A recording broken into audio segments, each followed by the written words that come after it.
KaraokeBooks. Wuthering Heights. Emily Brontë. Audiobook.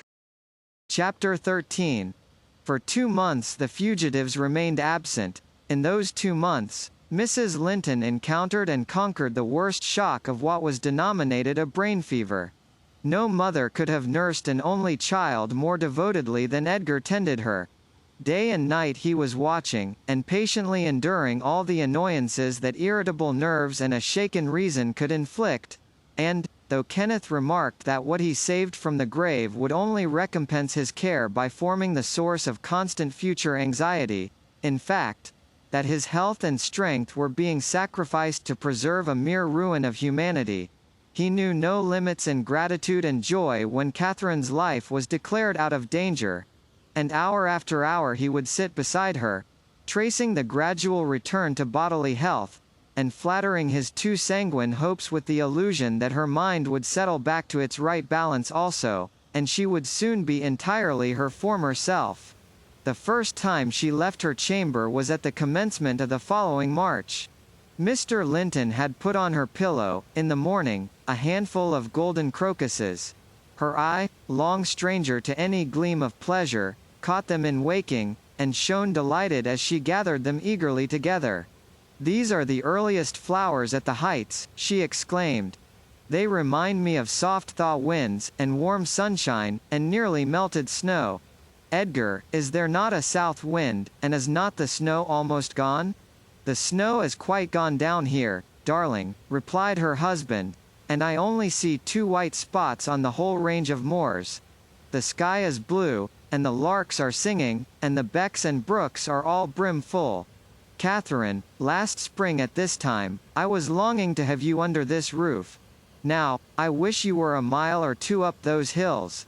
The air blows so sweetly, I feel that it would cure you." "I shall never be there but once more," said the invalid, "and then you'll leave me, and I shall remain forever.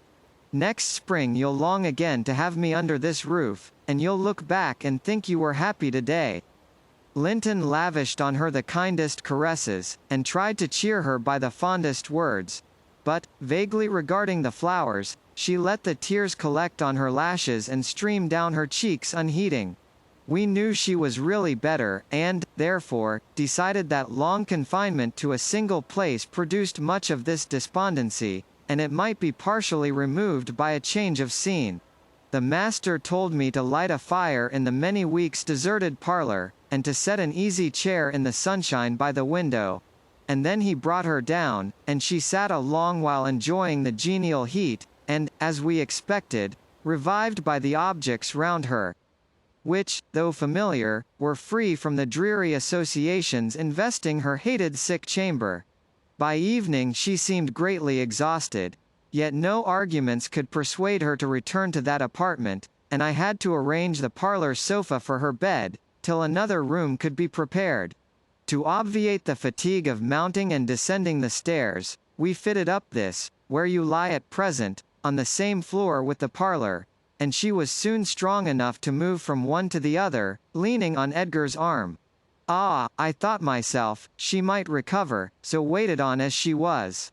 And there was double cause to desire it, for on her existence depended that of another. We cherished the hope that in a little while Mr. Linton's heart would be gladdened, and his lands secured from a stranger's gripe, by the birth of an heir. I should mention that Isabella sent to her brother, some 6 weeks from her departure, a short note, announcing her marriage with Heathcliff. It appeared dry and cold, but at the bottom was dotted in with pencil an obscure apology, and an entreaty for kind remembrance and reconciliation, if her proceeding had offended him, asserting that she could not help it then, and being done, she had now no power to repeal it. Linton did not reply to this, I believe, and, in a fortnight more, I got a long letter, which I considered odd, coming from the pen of a bride just out of the honeymoon. I'll read it, for I keep it yet. Any relic of the dead is precious, if they were valued living. Dear Ellen, it begins, I came last night to Wuthering Heights, and heard, for the first time, that Catherine has been, and as yet, very ill. I must not write to her, I suppose, and my brother is either too angry or too distressed to answer what I sent him. Still, I must write to somebody, and the only choice left me is you. Inform Edgar that I'd give the world to see his face again, that my heart returned to Thrushcross Grange in 24 hours after I left it, and is there at this moment, full of warm feelings for him, and Catherine. I can't follow it though, these words are underlined. They need not expect me, and they may draw what conclusions they please, taking care, however, to lay nothing at the door of my weak will or deficient affection. The remainder of the letter is for yourself alone. I want to ask you 2 questions. The first is, how did you contrive to preserve the common sympathies of human nature when you resided here? I cannot recognize any sentiment which those around share with me. The second question I have great interest in, it is this, is Mr. Heathcliff a man? If so, is he mad? And if not, is he a devil? I shan't tell my reasons for making this inquiry, but I beseech you to explain, if you can, what I have married. That is, when you call to see me, and you must call, Ellen, very soon. Don't write, but come, and bring me something from Edgar. Now, you shall hear how I have been received in my new home, as I am led to imagine the Heights will be. It is to amuse myself that I dwell on such subjects as the lack of external comforts. They never occupy my thoughts, except at the moment when I miss them. I should laugh and dance for joy, if I found their absence was the total of my miseries, and the rest was an unnatural dream. The sun set behind the Grange as we turned on to the moors. By that, I judged it to be 6 o'clock, and my companion halted half an hour, to inspect the park, and the gardens, and, probably, the place itself, as well as he could. So it was dark when we dismounted in the paved yard of the farmhouse, and your old fellow servant, Joseph, issued out to receive us by the light of a dip candle. He did it with a courtesy that redounded to his credit. His first act was to elevate his torch to a level with my face, squint malignantly, project his under lip, and turn away. Then he took the 2 horses, and led them into the stables, reappearing for the purpose of locking the outer gate, as if we lived in an ancient castle. Heathcliff stayed to speak to him, and I entered the kitchen, a dingy, untidy hole. I daresay you would not know it, it is so changed since it was in your charge. By the fire stood a ruffianly child, strong in limb and dirty in garb, with a look of Catherine in his eyes and about his mouth. This is Edgar's legal nephew, I reflected, mine in a manner. I must shake hands, and, yes, I must kiss him. It is right to establish a good understanding at the beginning. I approached, and, attempting to take his chubby fist, said, "How do you do, my dear?" He replied in a jargon I did not comprehend. "Shall you and I be friends, Hareton?" was my next essay at conversation. An oath, and a threat to set Throttler on me if I did not frame off, rewarded my perseverance. "Hey, Throttler, lad," whispered the little wretch, rousing a half-bred bulldog from its lair in a corner. "Now, wilt thou be ganging?" he asked authoritatively. Love for my life urged a compliance. I stepped over the threshold to wait till the others should enter. Mr. Heathcliff was nowhere visible, and Joseph, whom I followed to the stables, and requested to accompany me in, after staring and muttering to himself, screwed up his nose and replied, "Mim. Mim. Mim. Did e'er Christian body hear aught like it? Mincing munching. How can I tell what ye say? I say, I wish you to come with me into the house." I cried, thinking him deaf, yet highly disgusted at his rudeness. "None o' me. I getten summat else to do," he answered, and continued his work, moving his lantern jaws meanwhile, and surveying my dress and countenance, the former a great deal too fine, but the latter, I'm sure, as sad as he could desire, with sovereign contempt. I walked round the yard, and through a wicket, to another door, at which I took the liberty of knocking, in hopes some more civil servant might show himself. After a short suspense, it was opened by a tall, gaunt man, without neckerchief, and otherwise extremely slovenly. His features were lost in masses of shaggy hair that hung on his shoulders, and his eyes, too, were like a ghostly Catherine's with all their beauty annihilated. "What's your business here?" he demanded, grimly. "Who are you?" "My name was Isabella Linton," I replied. "You've seen me before, sir. I'm lately married to Mr. Heathcliff, and he has brought me here, I suppose, by your permission."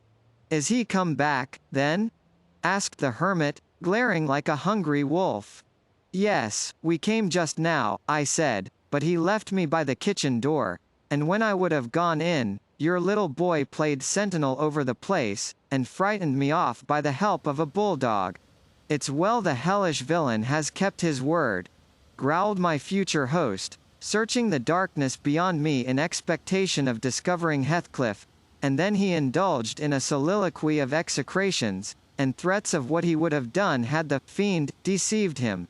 I repented having tried this second entrance, and was almost inclined to slip away before he finished cursing, but ere I could execute that intention, he ordered me in, and shut and re-fastened the door. There was a great fire, and that was all the light in the huge apartment, whose floor had grown a uniform grey, and the once brilliant pewter dishes, which used to attract my gaze when I was a girl, partook of a similar obscurity, created by tarnish and dust. I inquired whether I might call the maid, and be conducted to a bedroom. Mr. Earnshaw vouchsafed no answer. He walked up and down, with his hands in his pockets, apparently quite forgetting my presence, and his abstraction was evidently so deep, and his whole aspect so misanthropical, that I shrank from disturbing him again.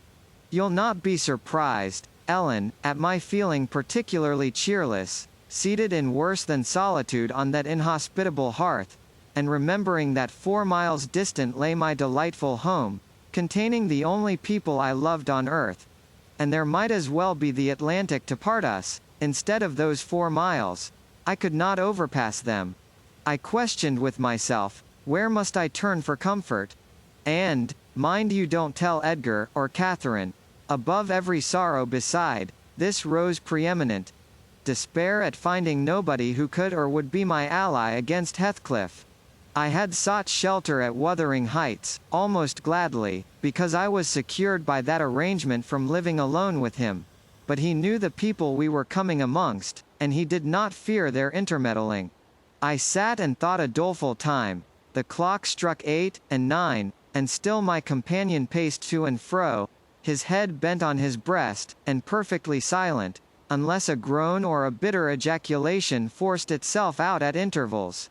I listened to detect a woman's voice in the house, and filled the interim with wild regrets and dismal anticipations, which, at last, spoke audibly in irrepressible sighing and weeping. I was not aware how openly I grieved, till Earnshaw halted opposite, in his measured walk, and gave me a stare of newly awakened surprise. Taking advantage of his recovered attention, I exclaimed, "I'm tired with my journey, and I want to go to bed. Where is the maid servant? Direct me to her, as she won't come to me."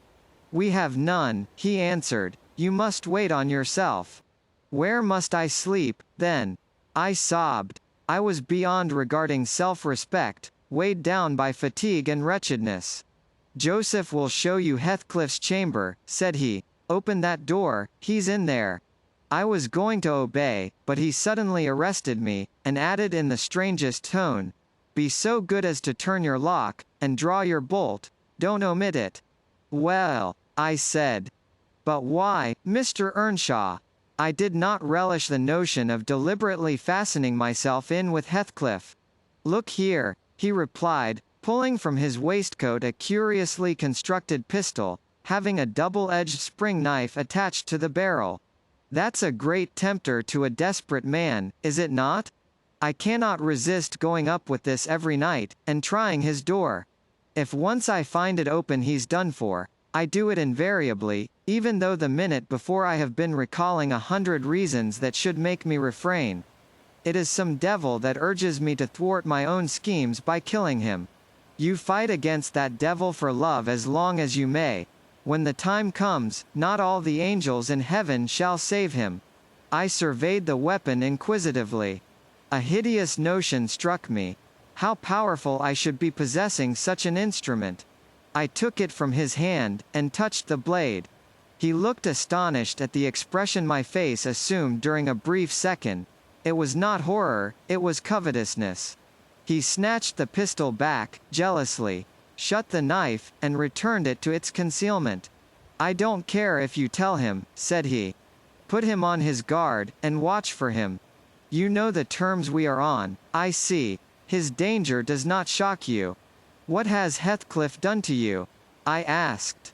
In what has he wronged you, to warrant this appalling hatred? Wouldn't it be wiser to bid him quit the house? No, thundered Earnshaw. Should he offer to leave me, he's a dead man. Persuade him to attempt it, and you are a murderess. Am I to lose all, without a chance of retrieval? Is Hareton to be a beggar? Oh, damnation! I will have it back, and I'll have his gold too, and then his blood, and hell shall have his soul. It will be 10 times blacker with that guest than ever it was before. You've acquainted me, Ellen, with your old master's habits. He is clearly on the verge of madness. He was so last night at least. I shuddered to be near him, and thought on the servant's ill-bred moroseness as comparatively agreeable. He now recommenced his moody walk, and I raised the latch, and escaped into the kitchen. Joseph was bending over the fire, peering into a large pan that swung above it, and a wooden bowl of oatmeal stood on the settle close by. The contents of the pan began to boil, and he turned to plunge his hand into the bowl. One conjectured that this preparation was probably for our supper, and, being hungry, I resolved it should be eatable.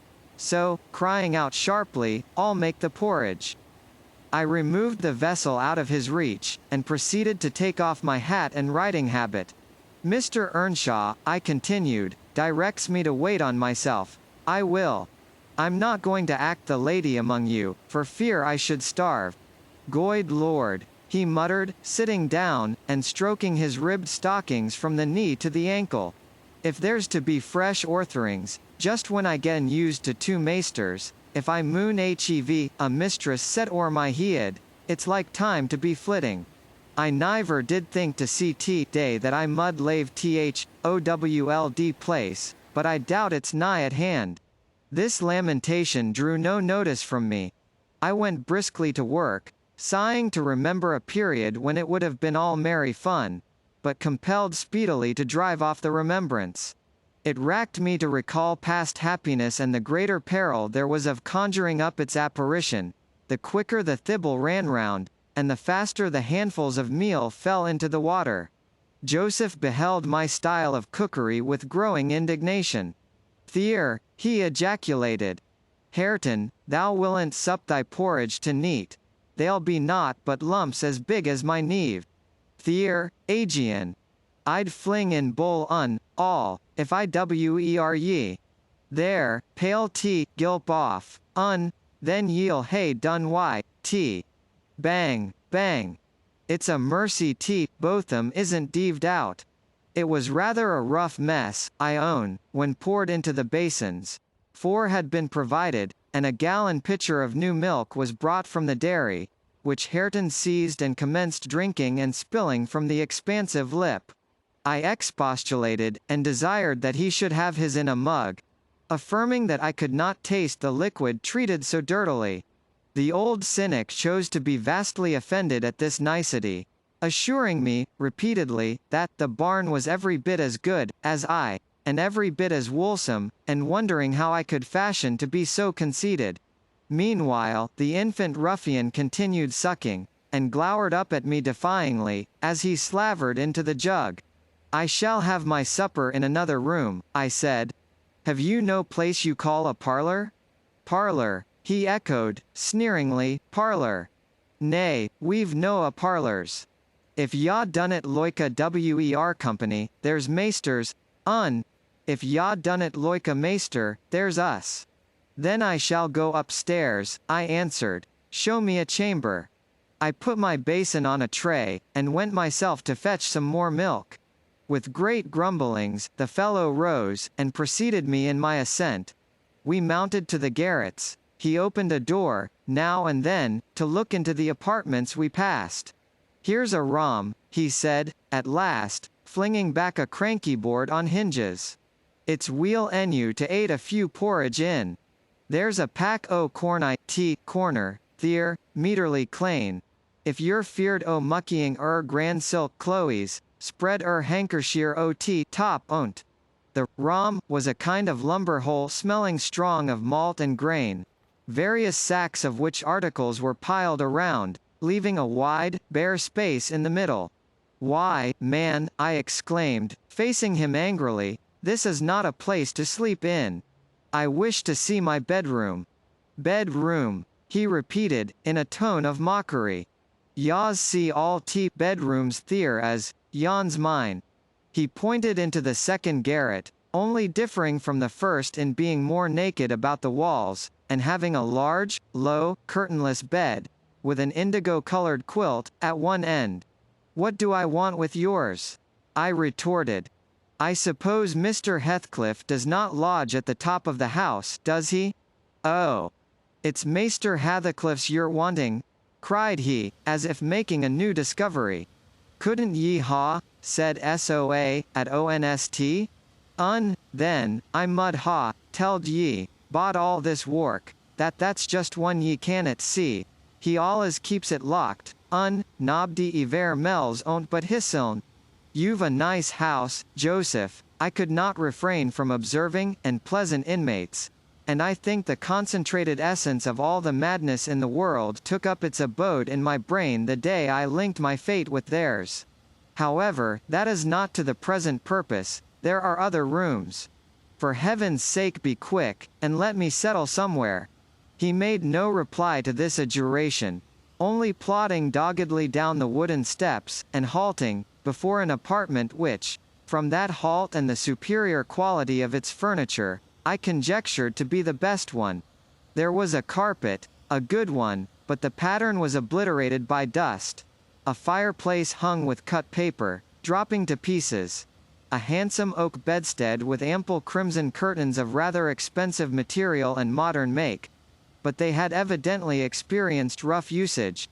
The valances hung in festoons, wrenched from their rings, and the iron rod supporting them was bent in an arc on one side, causing the drapery to trail upon the floor.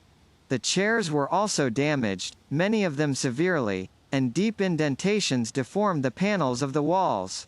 I was endeavoring to gather resolution for entering and taking possession, when my fool of a guide announced, "This here is tea, maesters." My supper by this time was cold, my appetite gone, and my patience exhausted. I insisted on being provided instantly with a place of refuge, and means of repose. "Where the divil?" began the religious elder. "The Lord bless us. The Lord forgie us. Where the hell wdd ye gang?